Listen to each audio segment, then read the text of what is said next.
Good morning to you. Happy December 30th. Phill Kline filling in for John Fredericks on the John Fredericks Radio Network and Beyond the Beltway. You know, I'm a little bit conflicted this morning. I want to, in a way, towards the end of the year, have a lighter show. You know, one where we just jabber about what might happen, the possibilities of 2026. I'm an optimist at heart, or I like to think I am. I've got my Chiefs hat on.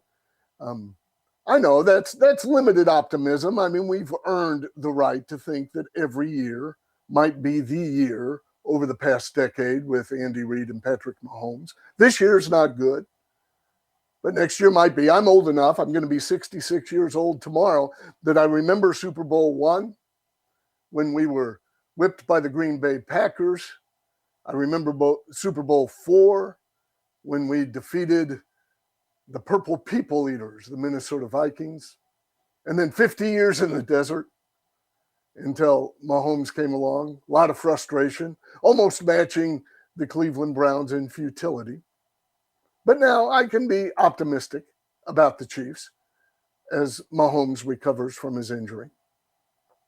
And I kind of feel like I need to do that today. But on the other hand, I think we need to talk about a great temptation that is present with us in this time of incredible frustration with leadership, with Congress. Trust levels are at record lows.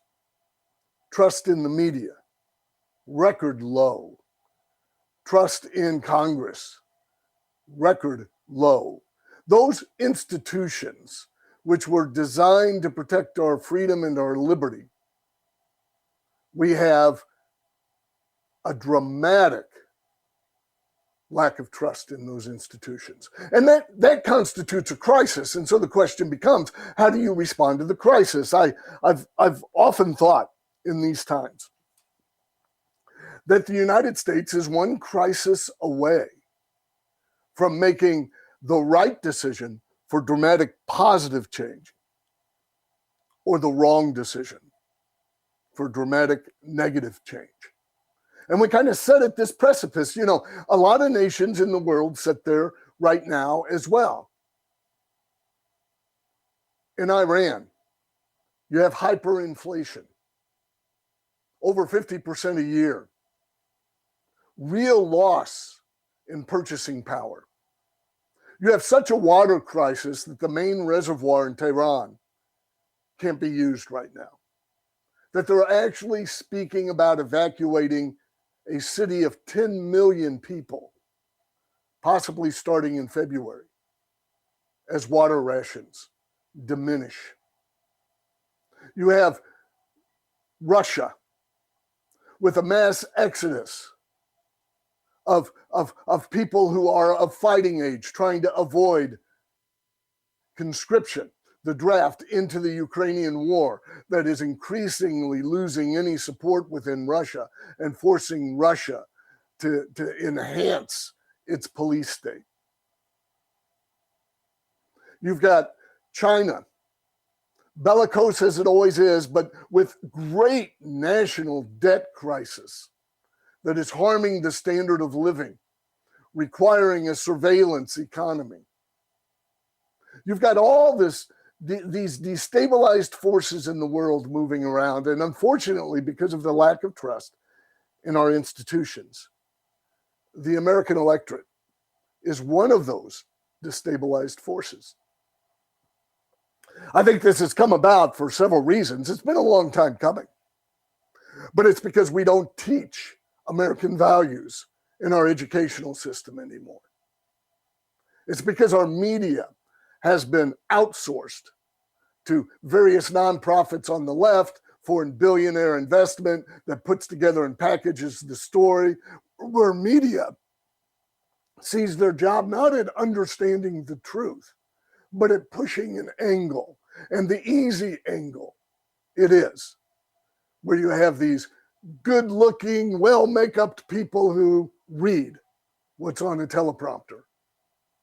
That is replacing real journalism.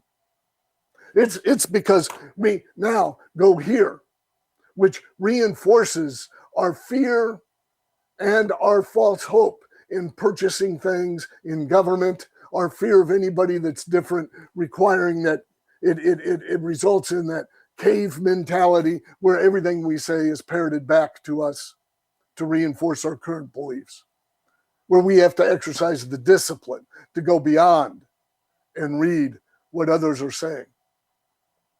It's because politicians, elected officials, foreign billionaires who meddle in the American electoral process because now they get a tax deduction for it and they can flow it through nonprofits, understand that some of the greatest motivators of the human condition are fear and false hope. Create fear or create a false hope. A fear, my opponent's a demon. Or if you don't buy this car, nobody will like you. And a false hope, I will be your savior. Or buy this car and everybody will love you. This device and our culture, in fact, globalism, in many ways is designed. I remember the movie The Matrix, where you've got Morpheus. After Neo took, I think it was the red pill, and Morpheus is telling him the truth and reveals to him that all of this was an effort to turn a human being into a battery. Well, a lot of this is the effort to turn a human being into a dollar bill. And all of that is going on, and it's distorted our understanding of the role of government. I hear this all the time. And believe me, I could regale you endlessly with stories about government inefficiency and fraud. We could spend, I don't know, months just doing stories on the Minnesota fraud alone. You know, I've got another news flash. Government was designed to be inefficient. Government is poor at doing things. Its structure is in a way. Now, I'm not saying you don't hold people accountable, but you have to understand, because it causes you to question what you're asking government to do. Government is designed to be inefficient. You don't have a CEO. You have 3 separate branches and those branches have a lot of people and a lot of rules that prevent government from being efficient. Many of those rules need to be there. That inefficiency is wisdom. Really, the question is whether it's wise to ask government to do things that we're asking it to do when we know it's inefficient. Not to get rid of the inefficiency. Not to give unlimited power to one person, or not to hand over all power to a prosecutor and say, go fix it. Not to demand more government, which created many of the problems that we claim that we're trying to fix by handing over more power to government. Now, I understand there's fraud, there's criminal activity that needs to be investigated. Now, we need to understand the definition of the terms when we discuss this. When I talk about government corruption, I mean government trying to do something it wasn't designed to do. So that's a broad definition of corruption. Government giving the special tax break to a business because it has political influence. Government constantly responding to factions and adjusting power to allow the insiders greater protection, greater wealth, greater access to government programs than the outsiders. Those types of things are corrupt, and they're not necessarily illegal. Then there's the grifting. There's grifting that's illegal, grifting that's legal. You know, it's unfortunate, and there might be some crimes in there, but it takes a legitimate investigation to find it. But it's unfortunate that I could have, under the Biden administration, thrown together a nonprofit and said, I'm creating solar panel opportunity for American households of minority leadership, and received a government grant for $200 million. Now, that's a form of corruption, but it's a political corruption that we have actually protected within our system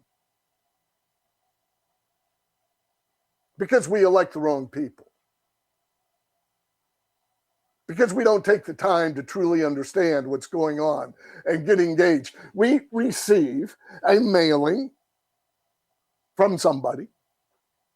It's some interest group that claims to represent us. You can come up with the initials. I'm 66. I've been receiving mailings from the AARP since I turned 50. I hate them all. AARP doesn't support my values. It only supports a very narrow interest. It tries to tip me to look at my self-interest first rather than looking at the horizon and thinking about my children and my grandchildren. That's what all these organizations do. They live breathlessly in the moment to create a fear in you that make you think if you don't act consistent with what they're demanding, your whole world's going to fall apart. And all of us have the vision of a gnat rather than the vision of a citizen in a democratic republic. It's tempting, I understand it. And one of the greatest temptations we face right now is to say, because of all this frustration, all this pent-up anger, all the evidence of corruption, that by God, we need somebody to hang from a rope because of it. Get out the pitchforks, light the torches, let's make it happen. And that's exactly the road to go down to create more government power and to destroy individual liberty. Investigations aren't done in headlines. News conferences, public spectacles, those things designed to humiliate rather than investigate. I experienced this as an attorney general and an overseer of the Kansas Bureau of Investigation. You don't make investigations public unless there is a current public safety threat or some reason you need public information, and then you let out a limited bit of information. Why? Well, it's common sense. Several things. One, you want to protect the fairness of the trial process, something that through centuries human beings have fought to develop so that the accused is presumed innocent and that the government has the responsibility of proving guilt beyond a reasonable doubt. Look, folks, human history is not the story of the individual exercising tyranny over government. It's the story of government exercising tyranny over the individual. What we have is a rarity, a uniqueness in our process that says because of the intrinsic value of every human being, government can assume its right to cancel. What a precious gift that is. Today in cancel culture, which we must reject, government has no right to presume to cancel you. So investigations are kept private, and for another reason as well, because the wrongdoer usually controls all access to evidence, not the government. You don't want to tip them off, you're investigating them. You don't want to hold a news conference and let them know you're investigating them. The only way to pursue the investigation responsibly in order to protect their right to a fair trial and to get at the truth is to keep it private. Not news conferences, not announcing referrals to the Department of Justice of former presidents of the United States, not any of the hoopla surrounding that, not the promise that people are going to rot in jail, none of that. Investigations need to be designed to get at the truth. And to get at the truth, you don't make them public. Because the perpetrator can destroy documents, they can influence witnesses, and if the investigation is of a serious enough crime, they can also commit harm against another. You know, I've witnessed this attitude towards investigations by conservative interest groups, which have destroyed our ability in many ways to get at the truth and to properly influence the American public and to prosecute those who've done wrong. I was Attorney General of Kansas, and it was a real simple investigation. I took a look at the reports of child abuse coming from abortion clinics. We would have children as young as 10 getting abortions in Kansas. Well, it doesn't take a rocket scientist. It's pretty common knowledge that if you're 10 and you're pregnant, you've been raped under law. It's a rape. If you're 10, 11, 12, or 13, that's a rape. And so we didn't have the names of the children who were raped and taken into those abortion clinics. But we also did not have the abortion clinics reporting that the children had been raped consistent with state law. So it was real simple. We opened an investigation. In Kansas, you go to a judge. You get randomly assigned a judge who manages it. We got a Democratic judge, but he did his job. It didn't bother me that it was a Democrat judge. We brought the evidence to him and said, look, we need to get these abortion records so we can understand whether the children are safe. Because typically when an 11-year-old is impregnated and forced to get an abortion and nobody calls the police, the person who's abusing her is within the home. So we needed to act to protect those children. And we would also uncover crimes by the abortion clinics for failure to report child rape. The judge heard this evidence and subpoenaed that. The abortion clinics went to the Kansas Supreme Court. Now, here's my point. There's a lot to learn here, and we will continue after the break with this. But here's my point. The Kansas Supreme Court, which was stuffed with leftist justices by former Kansas Governor Kathleen Sebelius, who was a friend of Cecile Richards, the president of Planned Parenthood, and had fought us in this secret investigation. The public didn't know about it because we didn't want the perpetrator, the rapist, the uncle, the stepfather in the home to know we were seeking to protect the child that they're raping because it would put the child in danger. But the clinics go to the Supreme Court, and the Sebelius Court is what I call it, and a far-left justice named Carol Beyer, who used to work for the National Women's Law Center, radical pro-abortionist, who has pledged to destroy the family,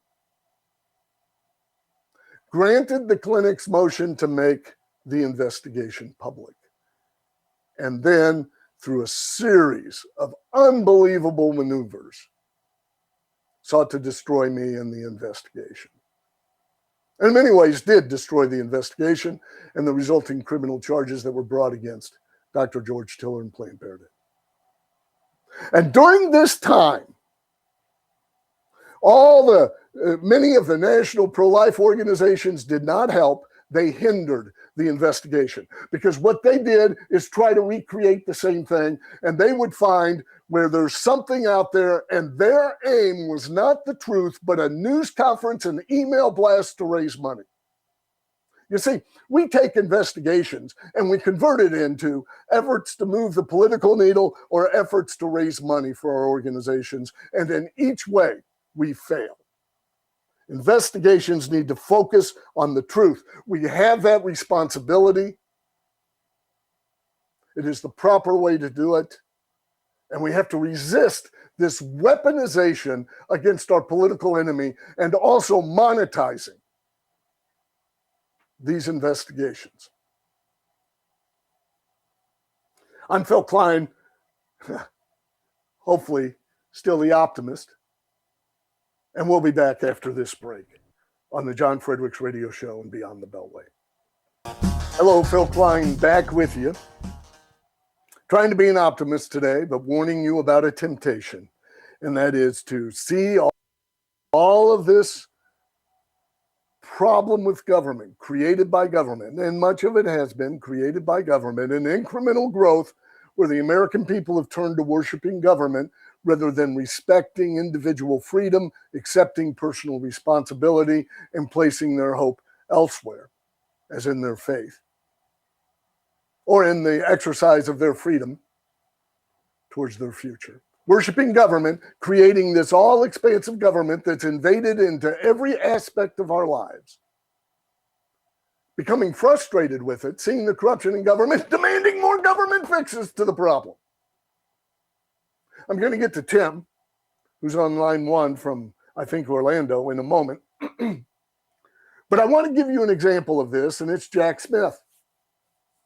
Oh, Jack Smith, who says, I've got probable cause against President Trump interfering with the election. Yeah, probable cause to him is Donald Trump trying to defeat the Democratic candidate. This is a career prosecutor who in Virginia went after former Governor Bob McDonnell with this perverse theory under the law that the governor had accepted bribes by inviting somebody to a reception, basically. The Supreme Court reversed that conviction 8-0. 8-0. You go through, get the liberal justices at the time. Ruth Bader Ginsburg said, no, you're stretching the law way too far. It doesn't mean that. Justice Breyer, same thing. Every liberal justice there, one justice was absent. 8-0. No, Jack Smith, your theory under the law, yeah, you found probable cause by stretching the law to mean that essential political interaction would be criminal, giving Jack Smith full power just to attack a political opponent or somebody not of his party and prosecute them. He did the same thing with the January 6ers. He took a law that was designed to prevent accounting firms back in the Enron scandal, back at about 2002 or so, a law that was designed to prevent accounting firms from destroying documents rather than producing them in a congressional investigation, and caused people who walked through open doors into the Capitol building to face 20 years or more in prison. And the Supreme Court said, no, wait a minute, hold on a second. You know, protesting outside the Capitol that kind of could impede a congressman or a witness from getting in, is that obstruction of an official process? Is pulling the fire alarm up? In other words, can the public, in their free speech, in their exercise, of free speech, face prosecution under this law, under your theory? The answer is yes. It's a ridiculous theory. And they rejected it. And now you got Jack Smith saying, oh, I'll show you probable cause. Yeah, probable cause to laws and interpretation of laws that essentially give government all of the power to pick the felon and then find the law. And that's what you're inviting when you demand blood on the streets or a head in a noose within a time frame to affect the midterm elections. It's the wrong direction. Tim, Orlando, you still with me? Oh yeah. Good morning. Good morning, and thanks for thanks for hosting. Thanks for stepping up to cover John Fredericks. We appreciate it. It's interesting. Listen, the judicial injustice has been going on since the Dr. Hyde swope poisonings out in Independence. Do you remember covering that case in law school when you were studying law out there in Kansas? Well, actually, I was out of law school at the time, I believe. Is that the gentleman who was concocting? Elaborate. I'm trying to remember. I think I remember, but I'm unsure. Well, my last name is Swope. So when I worked out in Kansas, everybody would give me would kind of go get my coffee for me because they thought I had something to do with Swope Park. But it's an old family of Swopes out in Kansas, Independence.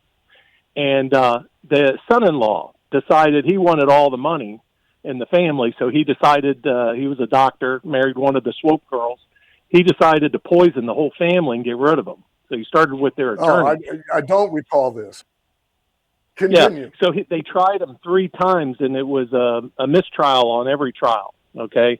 So I'm just saying, judicial injustice has been going on since the Hyde trial, all right?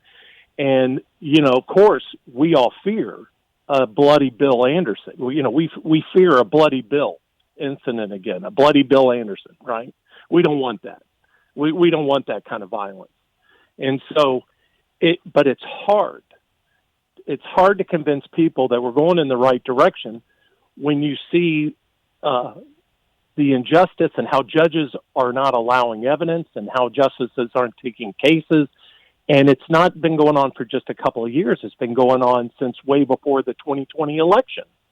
So when they say there was no evidence of any wrongdoing in the 2020 election, it was really, there was no judge that would allow a case from the 2020 election. Yeah, let me step, and I appreciate your comments. Let me step into that for a second. Of course, that's malarkey.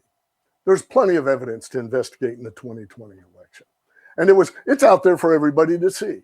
The unprecedented infusion of private dollars into select core urban election centers to give them all the resources to identify voters and essentially go out and vote for them. And by executive order under COVID, setting aside all kinds of laws that require both persons from both parties to be present. For example, when nursing home patients vote in Wisconsin, all of those things were designed illegally so. Illegally. I think a 1983 action and actually criminal prosecutions could result.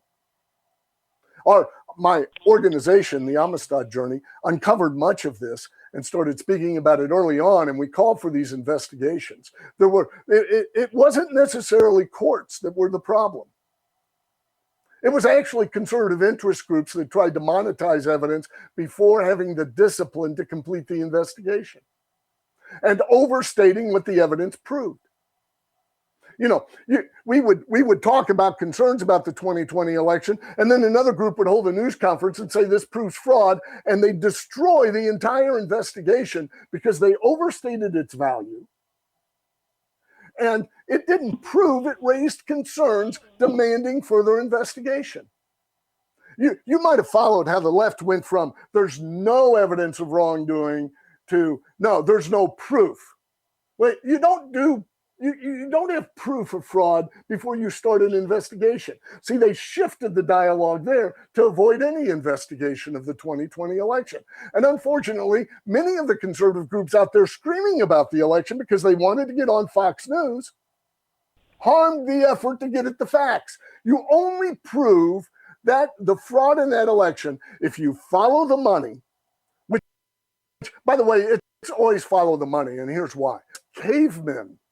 We've kept track that we have two of these, and we're handing you one of it for this. In other words, monetary transactions, exchanging things, we've always kept records. There are independent records that are accurate somewhere that show the flow of money. And many of those records are not necessarily in the hands of the wrongdoer. They're in the hands of banks and third parties, which might not have an ideological affinity to the wrongdoer. So you can get those records separately. Understand the flow of money. And you get a conviction when you get somebody saying, I did this to accomplish that because they paid me this. But we've had no discipline in getting there. No, we hear a hint of wrongdoing. We hold a news conference and we say we've got proof that's easily set aside, and it diminishes the whole effort. And another thing it does is it tips off the target. When you're doing an investigation of somebody, you want to know more about them than they know about themselves by the time they learn of the investigation. That's how you prove lies. That's how you prove evasion. That's how you prove obstruction. We don't do any of that. We hold a news conference and say we're investigating you. It's irresponsible. It's solely about political theater, raising money or gaining political capital. That hurts you every time. So I agree with you, Tim, and I appreciate your call. As it relates to the 2020 election, there's substantial evidence of wrongdoing that deserves to be investigated. But one of the reasons why that investigation has not taken place is because conservative groups have overstated the evidence, not pursued with diligence the evidence, and not developed it outside of the public eye. I can give you numerous examples. That's why the Kansas Supreme Court, of my investigation of child rape and failure to report it, made it public. It knew that it could destroy the investigation by creating confusion and fear around it. And that's what the court helped do. That's what the court did. We have to stop the temptation, or resist the temptation, to weaponize our Department of Justice and our laws against our political enemy. It's a sure path to destruction. We have way too many laws that a prosecutor like Jack Smith can turn into anything to target somebody and put them in prison. Laws that Jack Smith used not only to subpoena the cell phone bills of members of Congress, but also up to 600 conservative organizations. I think the number 600, I forget, I'd have to contact Senator Grassley's office. Even their donors and their donor information. Think about that. Subpoenaing donor information, which the Attorney General of Michigan did. The donor information of those organizations that were supporting the defense of the Trump electors. Think about how that chills donors and frightens them from supporting these causes. Stunning. We have just witnessed the most extreme weaponization of the Department of Justice under the Biden administration that this nation has seen in modern times. And we have people calling for us to do it to them. I had this debate on the air before with others. We can't do this. And one more point about injustice. I realize our jury system and all these protections aren't fair. It's enormously inefficient. I mean, justice is much more swift in Iran. Women wear the wrong thing, you're in trouble. Right? So if you want efficiency in government, if you want a swift justice, all you got to do is give government more power. That's all you got to do. I remember in 2007, I think it was, I was speaking to a group. I love their name. They were predominantly liberal. They were called the Romeos, which stood for Retired Old Men Eating Out. But they didn't agree with me. I was a district attorney at the time, and it was a Friday evening, and I was getting ready to prosecute a cold case on Monday, the following Monday, of a man named John Henry Horton, which I alleged he had kidnapped a 13-year-old girl, Lisbeth Wilson, in 1974. Now, this is 2007. Raped her and murdered her. And I would start the trial on Monday, and I was speaking to this group on Friday. And this is before, by the way, this is before this all cancel culture where we can discuss across the political divide. They were liberal, I was conservative, we both knew it, but we had a reasonable conversation. Always did, and I always appreciated that. I don't think any of them voted for me, but I'll tell you what, I learned from them, they were willing to learn from me, and we both grew even though we didn't agree. That's how it ought to be, by the way. And so I get into my talk, and I got a question from the audience, and it was, Mr. Kline, we know you're going to start the trial on Monday of John Henry Horton. We understand it's taken years to get the evidence. But even if you get the evidence, the trial's going to last a long time. And then if you convict him, we're going to have years of appeals. And we're going to hear his name in the paper. I understand that's frustrating. It's hard on people. And so the question was, why does justice in America take so long? It's a great question. And I answered by saying to deliver on the promise. To deliver on a promise made at this nation's founding. That we form a government based on the recognition that each and every human being has intrinsic value because something with higher moral authority than government created them, Almighty God, and that value was there at the moment of creation. We hold these truths to be self-evident that all persons are created equal. Now, we have taken 250 years of trying to learn the fullness of that. We didn't treat African Americans or our Black citizens as human beings for, I don't know, close to half this nation's history, 100 years or so of this nation's history. And then you had Jim Crow laws and so forth. We didn't treat women as having equal value as men. We have struggled to come to the fullness of what that promise means, but still, justice is inefficient in America to deliver on that promise, so that we recognize each and every human being has intrinsic value. That's why I could believe John Henry Horton is guilty. The judge could believe he's guilty. 11 out of 12 jurors can believe he's guilty, and one has a doubt. He walks out an innocent man.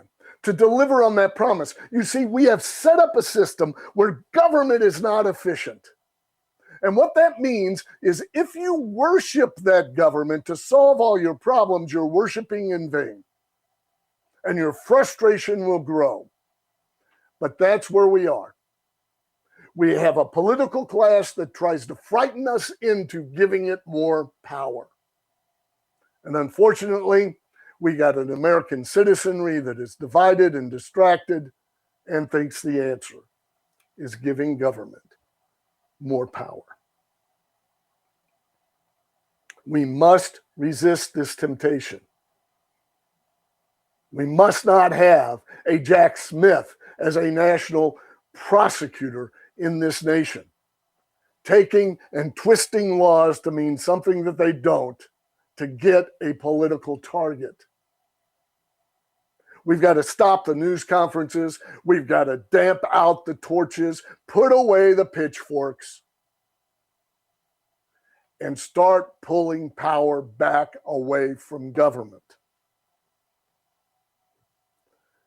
Support President Trump in repealing regulations. Congress needs to ratify many of the decisions that he has made. The administrative state has to shrink.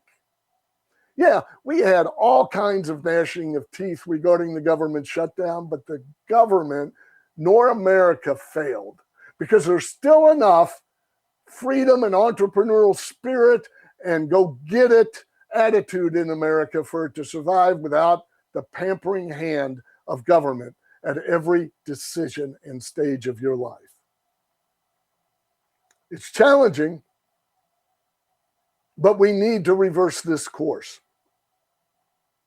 or you're going to wake up each and every day wondering what government's going to do next to impede your future. Because government's into everything. And we need to push power back down. So you've got it at the local level. So you can interact with the person who is representing you and not have to stand in line behind all of the high-heeled lobbyists to try to get your voice heard. And we need to restore vision. Vision. Collectively in America, we need to think about the next generation and the generation after in making our political decisions rather than thinking about the next 6 months. Yeah, that's a tough job. That's why most predicted America will fail. That's why China has faith that America will fail. That no nation has a citizenry disciplined enough to not act in its own immediate political interest. You know, history bears that out over time. History shows that to be true. Will America defy history? Will we have the discipline to get with our neighbor, know them, and dialogue and fight for common ground? Or do we buy into the division, the easy grant from the foreign billionaires who exploit the tax deduction to try to marginalize and create extremism in America, fear and false hope, and division that occurs, the tribalism that's being fostered from outside of our nation's borders? Will we just go collect a grant from the Soros Foundation, stand up at a city council meeting and claim that conservatives are dolts and idiots and divisive and hateful without any substance, like many organizations are doing across this nation, which my daughter has to face? $60,000 of foreign money into a Ward 1 race in Lynchburg, Virginia, to create division. It's insane. But the only response we can have is discipline by the American electorate to look past that. The way you defeat them, and by the way, of course, I suggest repeal of the nonprofit tax deduction, repeal of McCain-Feingold, give power and political authority back to the political parties where there's some transparency and there's adherence to a platform that is based on ideas, not personalities. That's what we need to do. But the way you defeat this is to say, I'm not paying attention to that. I'm going to learn myself. But I hesitate to believe that we can do it. I want to be the optimist.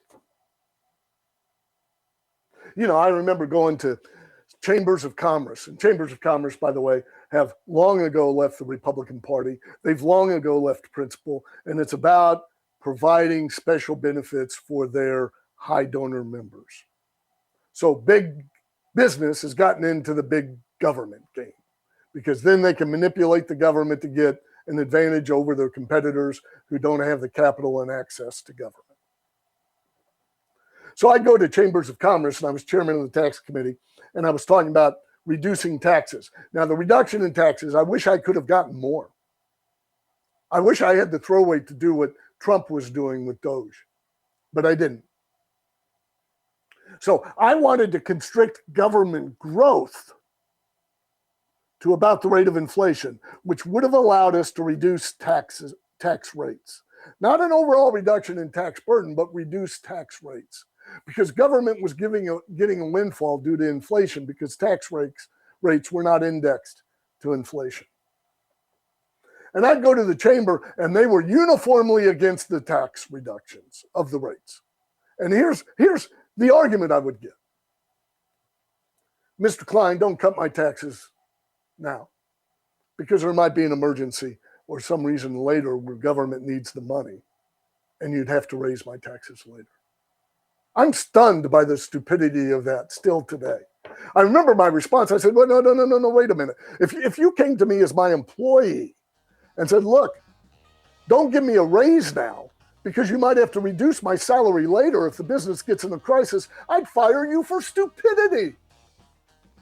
Besides, government writes laws. They can respond to a crisis. You as a business leader cannot. You can't force your neighbor to contribute to your business. Government can.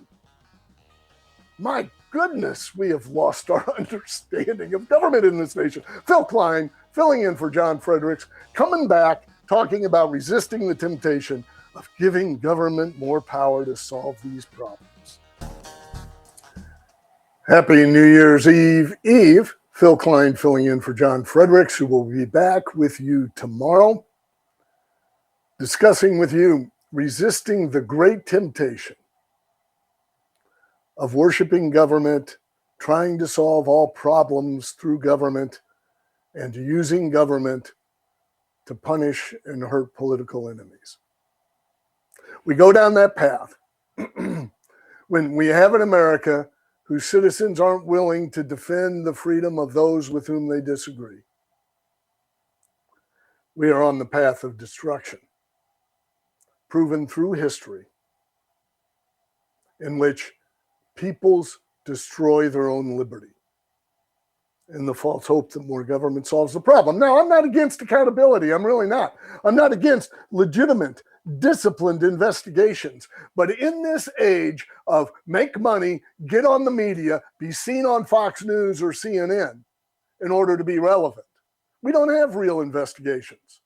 We have political sideshows. There's a lot of ways that we can attack this problem. I've discussed how to do a legitimate investigation, and I want to add a little bit more to that in a few minutes. And how many conservative groups, liberal groups as well, monetize information rather than use it to develop a story.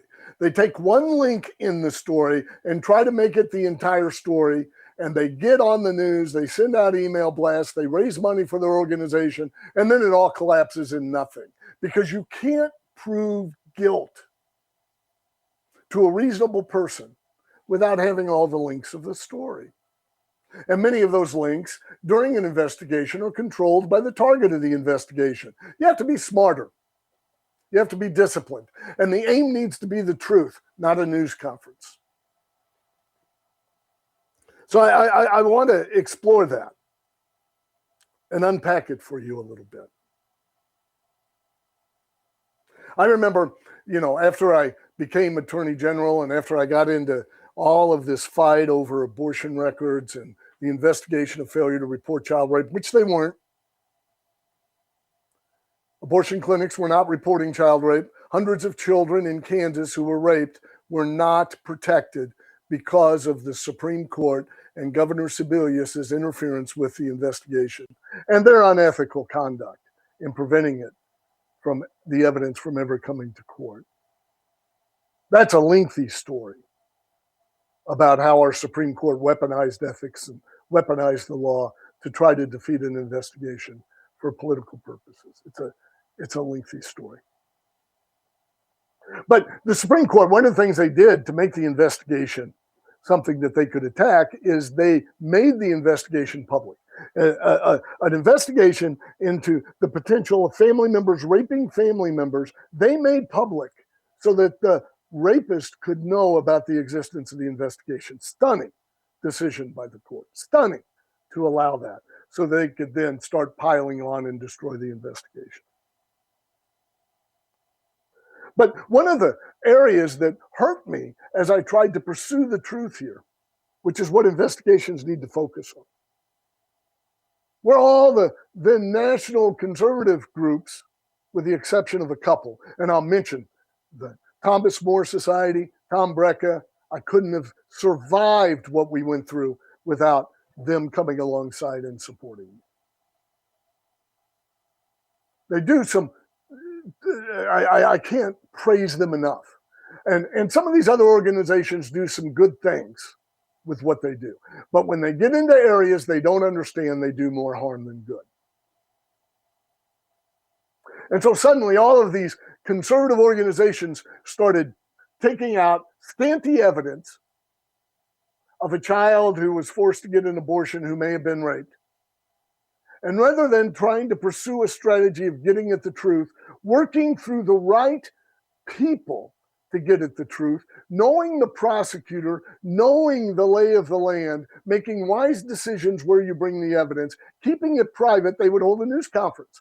They would hold news conferences about investigations dealing with children who had been raped without even communicating with the child. So suddenly the child's name is thrown out in the public and they are harmed by the media attention. They're not interested. They don't understand prosecutions. But nevertheless, it generated money. It generated support. I remember I was at home in Topeka, Kansas, when this assault was really hitting my family. In many, many ways, it would take a long time to describe it, but death threats, we were moved out of our home for a while. My wife had feces smeared in her car. It's really easy to get the American public, frighteningly so, to start lighting torches and start getting the pitchforks with disinformation. And the Supreme Court and the media had destroyed the real focus of the investigation and the public's ability to understand it. And it was really an oppressive time for us as we were fighting to get at the truth. And I received a phone call from a national pro-life organization that said, Mr. Kline, we are calling into Kansas to help Phill Kline because he's in this battle against the pro-aborts and we need your donation, sir. And I said, well, I'm Phill Kline. And they didn't pause. That's all the more reason, sir, why you should contribute to our organization. I never received any help from that organization. What they did is send out email blasts saying I'm a hero, and they harmed the investigation by publicizing evidence that shouldn't have been publicized. Over and over and over again, this happens with conservatives on the right. It happened in the 2020 election. People would get a snippet of information that would cause doubt about the legitimacy of the election that would support for or starting an investigation, and they call it a proof of fraud. And when you do that and you overstate the evidence, it collapses. It's one link in the chain, it breaks apart. Nothing happens. And when nothing happens, it ends up helping your opponent claim that there's nothing wrong. Oh, that's been looked into. It's nothing wrong. When it never was looked into in the way it deserved to be looked into. This is what we do over and over again, and it needs to stop. It's why we lose. We have the right ideas, but we lose because we monetize everything or we try to get on Fox News with it. Carl in Allentown, Pennsylvania. You're on line 1. You're on the John Fredericks Radio Network and Beyond the Beltway. Hey there, Phill, Kline. Listen, I got a question for you. And by the way, you're doing a great job taking over after I sign off. Love it. Question. So you started off a little bit about the weaponization of government, right? Of the legal system and how we can't be the same way. So my question to you, Phill, is do we just continue to be the good guys and statesmen while the other side weaponizes the government and uses it against us? Because once they get in power, Phill, if we lose the midterms and we don't elect a Republican president, it's gloves off, baby. They're coming for us. And it brings me back to the Revolutionary War, right? Remember when the British, they were continuing to line up and not fight the way the Americans were fighting with the snipers in the woods and taking them out. And I'm not saying we should fight dirty. Don't get me wrong. But at what point do we say, all right, this isn't going to end till we actually hold people accountable, and we hold them accountable so aggressively that they never want to do it again, because that's what they're going to do to us. And that's what they tried to do to us with January 6th and targeting the Christians and Catholics that were protesting or praying outside the abortion clinics, because it just scares me to death. God forbid we lose these midterms. It's gloves off for them. You know it as well as I do. Yeah, and it's a good point, Carl. It's difficult to understand where that line is. I do believe that when you adopt tactics that defy principles of your enemy, you become your enemy. What I am proposing is appealing to a core American value and acting consistent with that value. And also, understand this. What I'm saying is not about avoiding accountability, but getting the proper accountability by getting at the truth. When you monetize investigations, you tip off the targets, you hold news conferences, you harm your own investigation and the ability to get at the truth. And the truth is always more persuasive than a news conference. Secondly, there's other pursuits we can engage in. And I'm not opposed to criminal investigations where they're warranted. And as I've said, I think they're warranted into the 2020 election with the inflow of money, how that money was targeted, and how it was used to benefit a candidate, combined with executive orders that harmed turnout in red counties and promoted it in blue counties in the swing states. I think that there's a criminal investigation, and that criminal investigation hasn't occurred because we've overstated evidence, we've not had discipline. But there's something else that we can do. We can investigate to get at the truth, and one way to do that is to set aside criminal liability for certain persons. So if I, as a prosecutor, give somebody I give them immunity from being prosecuted, they lose their Fifth Amendment right to be silent. They lose their Fifth Amendment right to not answer my questions. And oftentimes, if I'm interested in the truth, I will give immunity to get answers to the questions. That can be done with a report that reveals the truth, and maybe prosecution of key figures, maybe not, but reveals what happened. So you have to know the truth to know how to respond. And the reality is we don't know the full truth of any of these things because we haven't investigated properly. We've not sought the truth. We've sought a news conference. And so therefore it becomes a big muddle to the American people. And when nothing results from it, it becomes fodder of failure, demoralization of the base, or weaponization against people. That cycle is the destruction of individual liberty because we don't have the discipline of thinking past the next 3 months. That's, yeah, I understand what you're saying, but I think calling and publicly doing news conference and demanding heads on a pike is irresponsible and harmful. And it mobilizes their base just as much as ours. And I think a lot of it is motivated by moving the needle in the next 60 days, rather than what kind of country are we creating? You know, I'm hopeful. I'm wearing my Chiefs hat for next year. I'm not sure if this optimism should be present.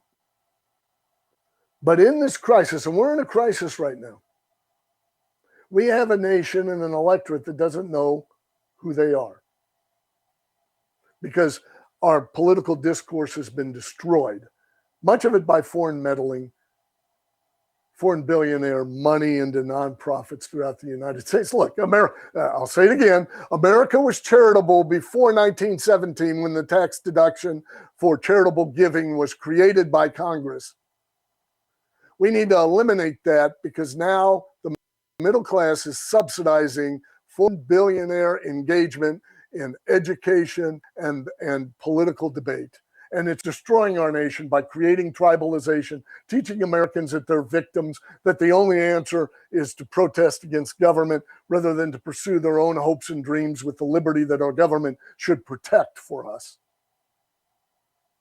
All of that messaging is contrary to foundational American beliefs, but I still have a belief. I'm from the Midwest, and I know it's still there in places where people understand the genius of protecting individual liberty, that government doesn't have all the answers and should not provide all the solutions, that if we stand and act consistent with principles, that we need to remove power from government and give it back to people,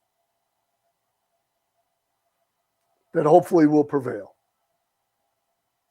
One of the greatest strengths of America is we have a political system where America gets what it wants. And one of the greatest weaknesses is that we have a political system where America gets what it wants. And we are at a critical time in our history where we must decide, what do we want?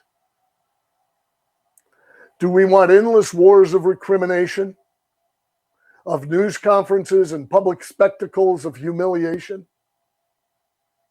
Or do we want the reasoned rule of law, cabined by a recognition that the genius of our nation is not in the beltway, but it's around our kitchen tables and our places of worship? By the common sense notion that education doesn't occur in the U.S. Department of Education, but where a parent, a teacher, and a child interact? Where local government, that a government closest to the people, should be the government that we come to know and understand, and not let foreign investment in these side organizations that claim they represent America where they don't try to apply Saul Alinsky's strategy of humiliating an opponent, of creating division and blaming it on somebody, and not offer any substance into the discussion. What kind of America are we going to be? Are we going to be an America where you take the time to know your neighbor and discuss the next congressional election and think about your children and your children's future? Or are we going to be the America where we don't know our neighbor? We receive a mailing from an organization that claims to protect a small slice of our interest, focusing on our backyard and not concerning ourselves with the future. Folks, I don't believe that's unilateral disarmament. I believe that's arming ourselves with the greatest power and tool that we have: principled, focused, ethical government. Otherwise, I don't know. Maybe you're right. Maybe everybody's right. Maybe there never was such a thing as virtue. Maybe virtue is so far gone that it's what's in it for me. I better grab the power. You know, that's what we teach today. We teach children that they're environmental and genetic accidents, that who they become and what they are is totally dependent upon external forces upon them, that they're a perpetual victim, that they have no power to overcome. In fact, they are so impotent, we teach them that their own truth is the truth, completely isolating them from the ability to affect the environment around them.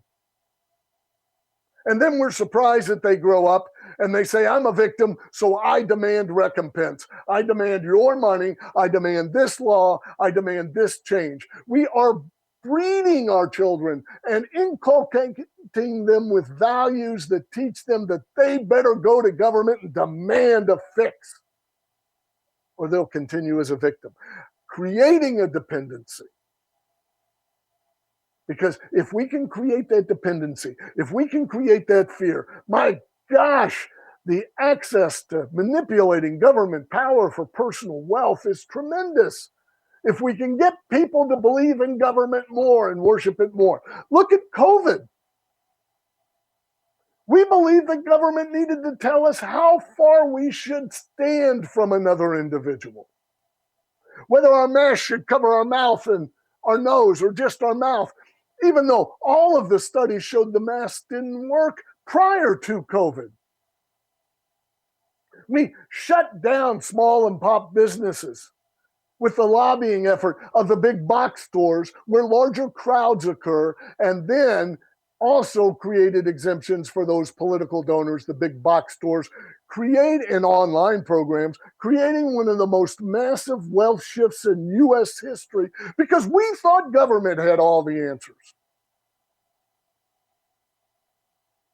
I remember going to Michigan, and there was a news conference by Governor Whitmer at the time, who, by the way, marched without a mask with Black Lives Matters at a time where an organization we were representing wanted to march and were told they'd go to prison because you couldn't have a march during COVID. A governor that was seen dining out and breaking many of the rules that she woke up and applied every day to everybody else. Hold a news conference and say she has saved thousands of lives because of her mandates, which seems so arrogant to me. If our government had come to us with real information rather than mandates and said, if you do this and this, you can save a loved one, I think Americans would do it. What a presumption that we need the governor to assume all power of law, to become the dictator and say, you've got to do this, this, and this, or Americans wouldn't do it. COVID was one of the biggest crimes in American history. How we responded, how we shifted wealth, who we really harmed. Taking people with COVID into nursing homes and putting them before people who are most vulnerable to COVID, while falsely claiming our children are in danger and pulling them out of education. I mean, I could go on and on. But it comes from our worship of government and our continual belief that government must solve the problems that many of which government has created. So no, I don't believe we should engage in seeking to make our enemies felons. We should engage in seeking the truth, and if that proves our enemies are felons, hold them accountable. And we should also start reducing the number of laws in our nation, so many that can't be counted, which allow a prosecutor to choose the person to make a felony and then go find the law. a few more examples of that on how bad our laws are when we return after this break. Is it time, Tyler? We got a break? Yeah, we can take it or leave it. Let's take a break. I'll come back with a couple of examples. And Carl, I really appreciate your thought. It's a tough call, but understand this is not avoiding holding people accountable. It's holding them accountable in the right ways, where they have done something that is with intent that is morally wrong and harmful and contrary to law. Phill Kline filling in for John Fredericks. Back after this. Phill Kline filling in for John Fredericks, the Godzilla of Truth, back with you tomorrow on New Year's Eve, which happens to be my 66th birthday, by the way. Hard to imagine. I was a tax deduction. I was born 5 minutes before midnight, December 31st, 1959. My father, as it's told to me, encouraging my mom to get the job done swiftly, so there would be a tax deduction in the 1959 tax return. So anyway, happy birthday to me and happy New Year's to you. What will the new year hold? We've been talking about some of the challenges. I think America is at a crossroads trying to decide who we're going to be as a nation.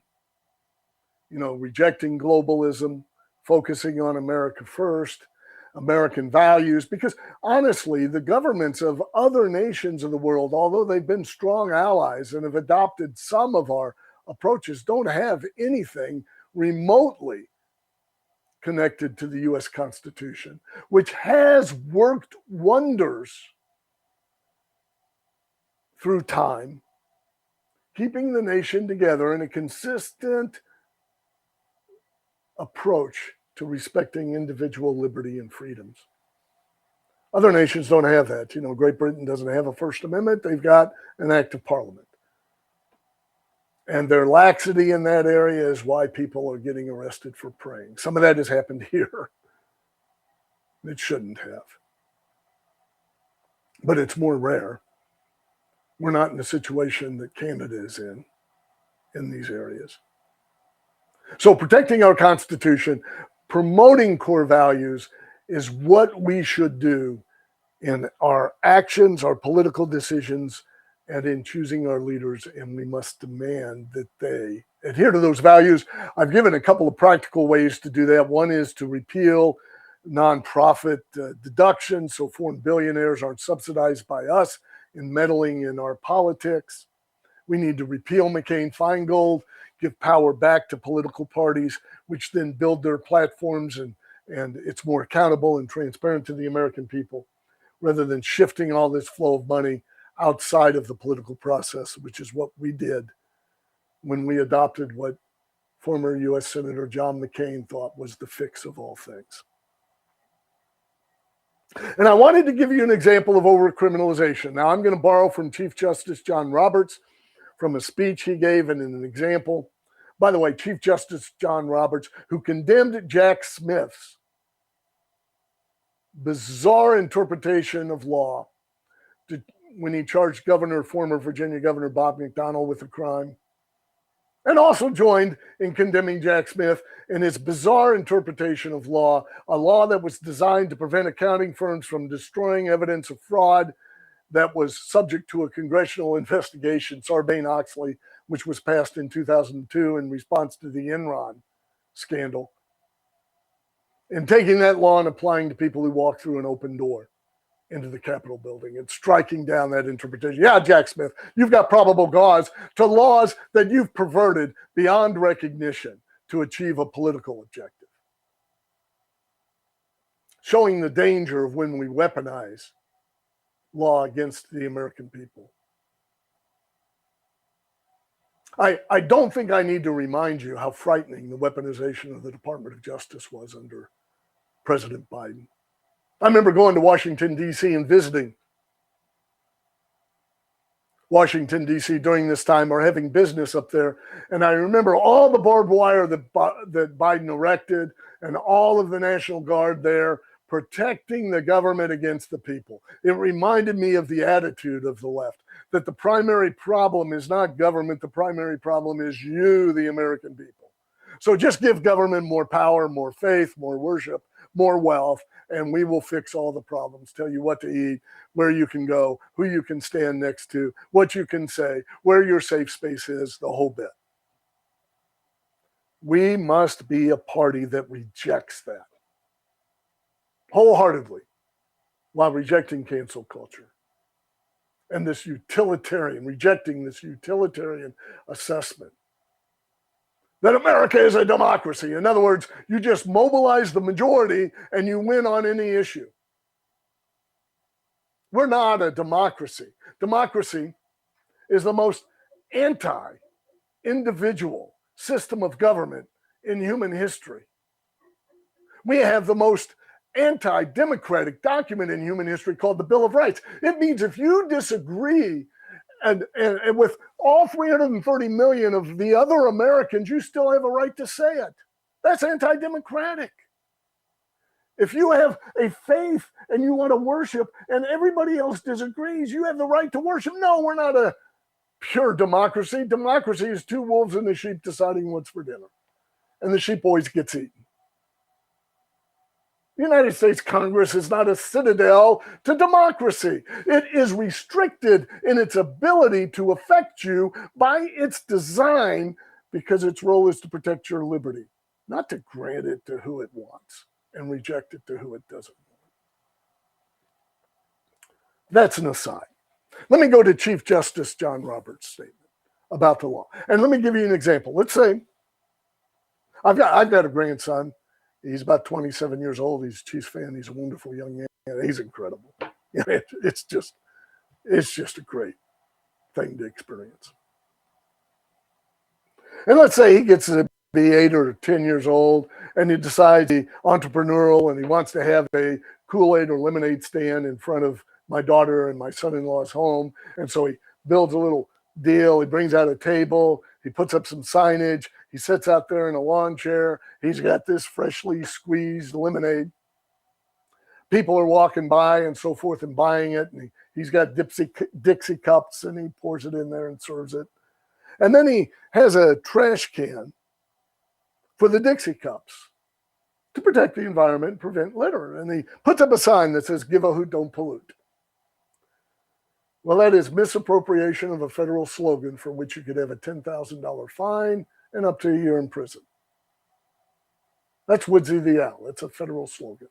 Can't use it without proper permission, going through the red tape to get permission. Those are the kind of laws that we have. Thousands of them. I can, well before January 6th, point to political prisoners. Or a brother and a son who bought 2 lots in the panhandle of Florida on the beach. And in between these 2 lots, they were going to build their dream home. There was a dry, mosquito-filled ditch that in heavy, heavy rainfalls would fill with water and the water would flow to the ocean. So they pulled out all of those sticks and so forth, and they got clean sand and they filled that little ditch. And they served time in prison for polluting a, quote, navigable waterway of the United States. Navigable waterway. So when you get a 10,000-year rain, it will fill so that you could float a paper boat on it. The judge, who unfortunately oversaw their conviction, lamented that we could put people in prison on laws that not even the Supreme Court can understand or interpret consistently. And we expect our citizens to know those laws and follow them. And they're strict liability laws. They're laws where you don't have the intent to commit a crime. You don't even know that there's a crime that you're violating. You're not trying to do anything morally wrong, and you can still go to prison. We have thousands of these laws. The answer is not more law or more government. It's more self-responsibility and faith and freedom.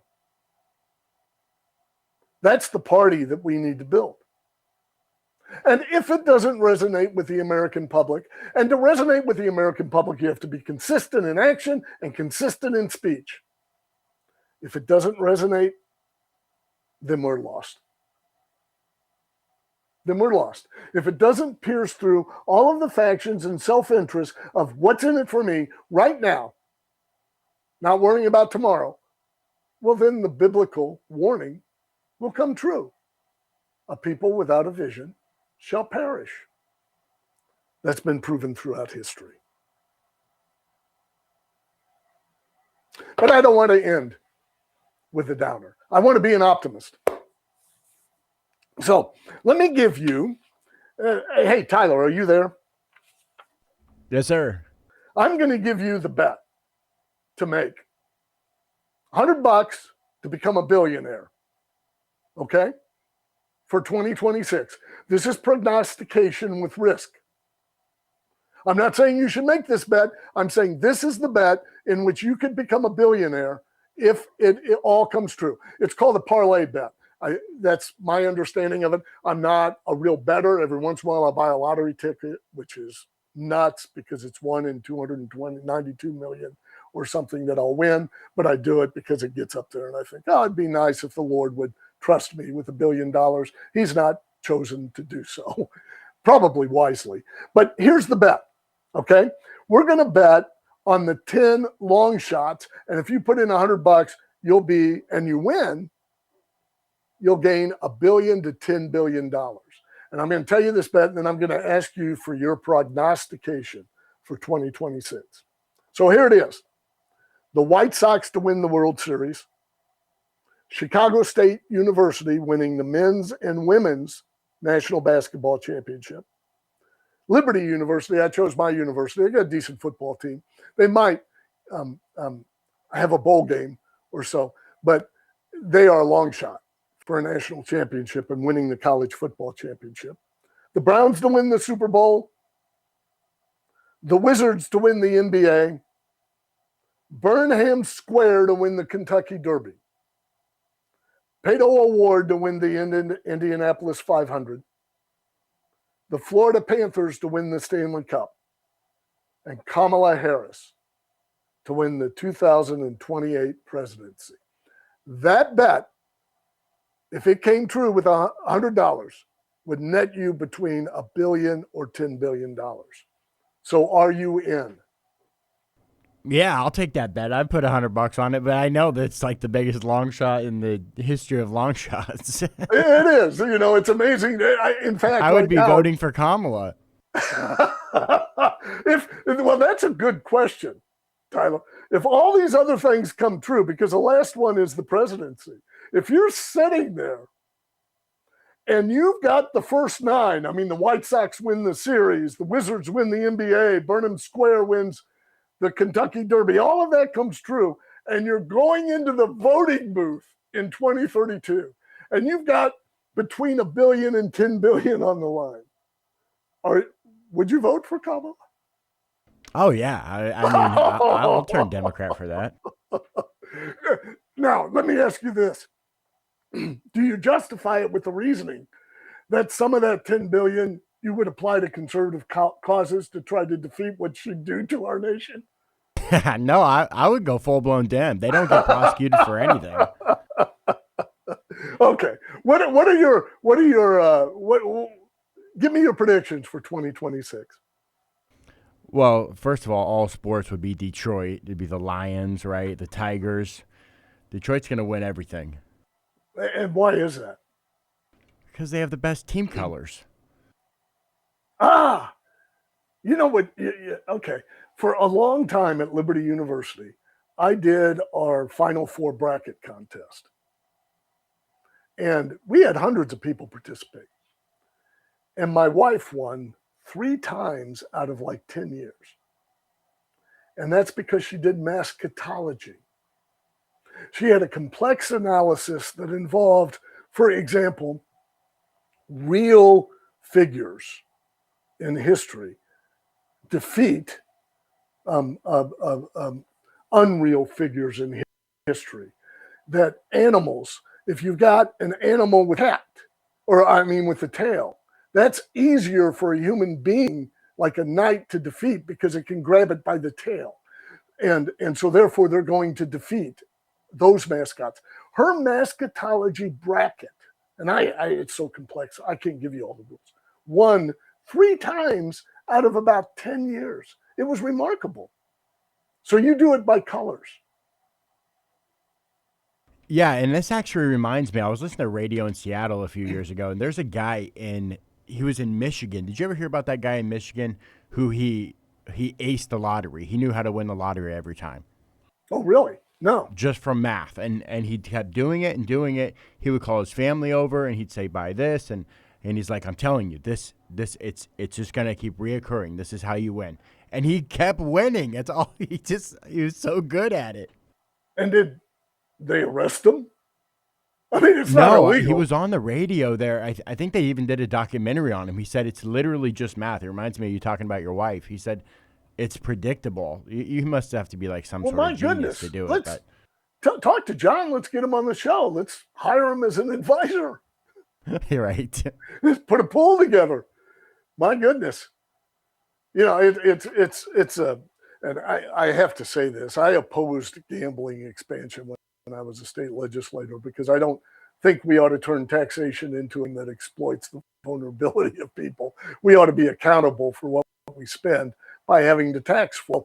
But because the lottery is really, it's a rigged game. You know, the states have it because they make hundreds of millions of dollars by having you in your hope to be a billionaire, like I just did by giving you a parlay bet. But it still doesn't stop me from buying a lottery ticket now and then. I would be willing to listen to advice on how to win the lottery. But okay, so you got the Lions. What about political predictions? What political predictions do you have? Oh, gosh. For 2028 for the Democrats? That everyone thinks that. I mean, I'm listening to Mary Walter the other day. Oh, it's going to be Gavin Newsom. And someone says it's going to be, or John Fredericks, he says it's going to be AOC. I don't think it's going to be any of them. I think it's going to be a dark horse riding up, just like Mandami was. Interesting. You know, Newsom reminds me of an insincere televangelist. Does he hit you that way? As a what? Insincere televangelist. Oh yeah, he just looks he just looks fake, phony, evil. No one believes him. I don't even think the Californians believe a word out of his mouth. When I watch him, it's almost as if you see him convincing himself about the truth of what he's saying so he could become passionate about it. It's really wild to me. And it makes me wonder, do I see things that other people, I mean, am I way off on this or do others see that? I don't understand how they can continue to support him politically when look at what's happening in that state and just watch the man. The words do not connect to action. The words are inconsistent with who he is. And you can see him trying to pretend this game. To me, anyway, I don't know if I'm... Do you see that in him? Oh, yeah. My dad used to tell that to my brother when we were kids. He'd say, Blake, you'll lie when the truth sounds better. So I think that's what Newsom does. Yeah, that's a good way of putting it. But look at his base. I mean, what do you think? I mean, it's the blind leading the blind. You've heard the conversation this morning. Where do you think America is going to go? Oh, we're trying to stay positive right now, so I'm not going to give my predictions, but I think it's on a downward spiral. I don't know that I'm just going to say it. I don't know if you can pull it out. I don't think you can pull it out at this point. I mean, I think it's going to just keep going down and down and down and down and down. There's just no justice ever. So I think that my daughters, that my youngest is 1, my oldest is 5. So I think it'll happen in their lifetime. It's just the freest nation in the world has become a free for all, and just it's added to its own demise. It's just pathetic what it's turned into. You know, I've often seen it as a circular firing squad. That's a good way to look at it. You know, yeah, where you pick up a BB gun and shoot the other guy. and he picks up, I don't know what's next, a bow and arrow and shoots you, and you pick up a bazooka and get ready to blow him away, and somebody drops a nuke on it all. Somewhere. Yeah, I mean, we have federal judges ordering the release of cartel members. I mean, it's just, and then you have our own congressman going down to South America. I mean, where can you predict this country is going in the future? I mean, it's pretty obvious, it looks like. Yeah, it's a natural product of a moral relativism that creates a moral cowardice. And unfortunately, we saw that manifested in the Biden administration. President Trump is taking decisive action to push against some of this. I just hope he doesn't cross that line. And if I had a wish and a prayer, because I know this to be within him, I know he has concern for the American people. I would like the president to gain the voice of Reagan and to speak of we, to speak of principle, and then allow his leadership and action to speak more loudly than his tweets. If we had that, I think he could effectuate what I think is a great political realignment of the political parties.